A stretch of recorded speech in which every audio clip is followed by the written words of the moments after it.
انسان کی تخلیق دنیا کا سب سے عظیم پروجیکٹ ہے، سب سے عظیم۔ جب اللہ اس کائنات کا پروجیکٹ پیش کرتا ہے تو یوں کہتا ہے، ان ربکم اللہ الذی خلق السماوات والارض فی 6 ایام ثم استوى علی العرش یغشی اللیل النہار یطلبہ حثیثا والشمس والقمر والنجوم مسخرات بامرہ۔ یہ چند الفاظ میں اللہ نے پورے کائناتی پروجیکٹ کو یوں ہمارے سامنے رکھ دیا ہے، پورا نقشہ بنا کے کہ زمین سے لے کر آسمان تک جو کچھ ہے تیرے اللہ نے کیسے بنایا۔ یہ اس آیات کا خلاصہ ہے۔ پھر آخر میں اپنی حکومت جیتا، الا لہ الخلق والامر، خالق بھی اللہ ہے اور مالک بھی اللہ ہے۔ پھر آگے اپنا تعارف کراتا، فتبارک اللہ رب العالمین، کہ برکت والا ہے کائنات کا مالک اور رب۔ اور جب اللہ صرف ایک انسانی پروجیکٹ کو بیان کرتا ہے تو اپنا تعارف اور طرح سے کراتا ہے، وہ پیش کرتا ہوں۔ صرف ایک انسان کی پیدائش، یہاں آسمان سے زمین، سورج، چاند، ستارے، سیارے کا میں رب العالمین ہوں۔ لیکن جب آپ صرف انسان کہے گا، وَلَقَدْ خَلَقْنَا الْإِنسَانَ مِنْ سُلَالَةٍ مِنْ طِينٍ، مٹی سے نکالا، ثم جعلناہ نطفۃ فی قرار مکین، پھر ماں کے پیٹ میں ٹھہرایا پانی بنا کے، ثم خلقنا النطفۃ علقہ، پھر اسے ایک جونک بنایا، فخلقنا العلقۃ مضغہ، پھر اسے ایک لوتھڑا بنایا، فخلقنا المضغۃ عظاما، پھر اس میں ہڈیوں کو پرویا، فکسونا العظام لحما، پھر اس پر گوشت کو چڑھایا، ثم انشأناہ خلقا آخر، پھر یہ شکل عطا فرمائی۔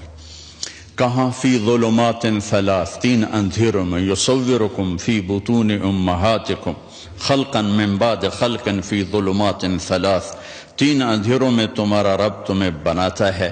اب اپنا تعارف کراتا ہے، فتبارک اللہ احسن الخالق، کیا کہنے تیرے رب کے جو سب سے خوبصورت بنانے والا ہے۔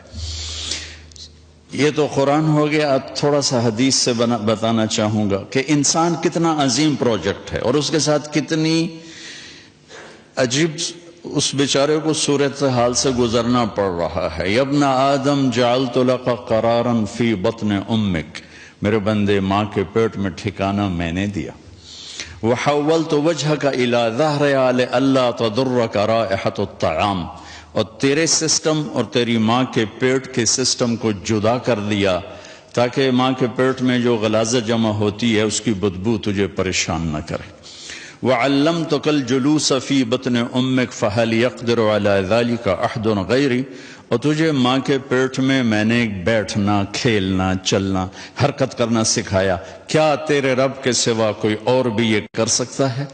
فلما ان تمت مدت اشہرک، جب تیرا دنیا میں آنے کا وقت آیا، اوحیت الی الملک الموکل بالارحام، ایک فرشتے کو بھیجا، فاخرجک علی ریشۃ من جناحہ، اس فرشتے نے پر پھیلائے اور اللہ تجھے ماں کے پیٹ سے لایا، خلقہ فقدرہ ثم السبیل یسرہ، کہ پھر تیرے رب نے تیرے آنے کا راستہ آسان کیا، اور جب تو آیا تو فرشتے کے پر پہ آیا، جب تو آیا تو لا لک سن تقطع، تیرے منہ میں دانت نہیں کاٹ سکے، ولا لک ید تبطش، تیرے ہاتھ میں طاقت نہیں تو پکڑ سکے، ولا لک رجل تمشی، تیرے پاؤں میں جان نہیں تو چل سکے۔ جب تو ایسا تھا کہ بول نہیں سکتا، پکڑ نہیں سکتا، چکھ نہیں سکتا، کاٹ نہیں سکتا، ادرت لک عرقین رقیقین ینبعان لک لبنا خالصا دافعا فی الشتاء وباردا فی الصیف فهل یقدر علی ذلک احد غیری۔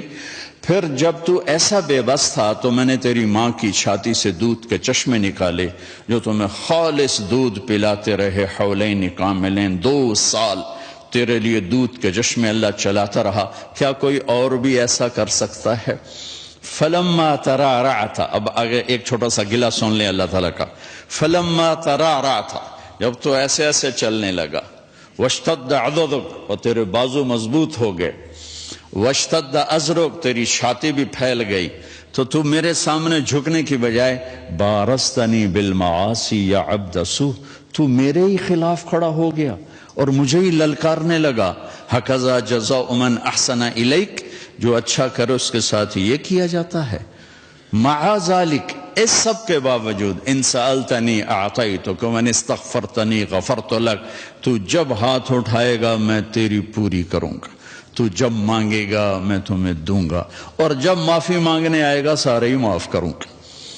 اور تو ساری دھرتی آسمان زمین کو بھر دے گناہوں سے. لو بلغت ذنوبک عنان السماء، اتنے گناہ کر کے آسمان کی چھت کو لگا دے، پھر صرف ایک دفعہ آدھی زبان سے کہنا یا اللہ معاف کر، تو غفرت لک ولا ابالی، میں تیرے سارے معاف کروں گا اور مجھے کوئی پوچھنے والا نہیں ہے.